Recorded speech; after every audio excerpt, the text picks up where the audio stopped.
வீட்டில் வந்து தவிடு இருந்ததுனாலும் தவிடை வந்து நல்லா ஒரு இரும்பு வானலில் போட்டுட்டு நல்லா வந்து அதை வறுத்துட்டு கொஞ்சம் ஹீட் பண்ணிட்டு நம்ம காட்டன் கிளாத்ல வச்சுட்டு நம்ம நெஞ்சு பகுதியை வந்து கொஞ்சம் ஒற்றடை மாதிரி கொடுத்தனாலும் கட்டாயம் வந்து உங்களுக்கு அந்த சளி வந்து கரைஞ்சிடும். இப்போ சளியெல்லாம் கரைஞ்சிடுச்சு, அடுத்தபடியாக இதை வெளியேற்றணுன்ற விஷயத்துக்கு நம்ம என்ன பண்ணணுன்றதை நம்ம கண்டிப்பாக பார்க்கணும்.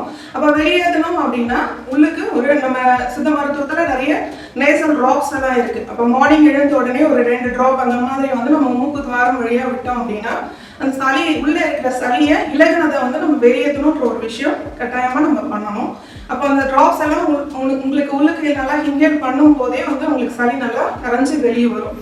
சிவம் மருத்துவமனை, ஆரோக்கியமே வரம்.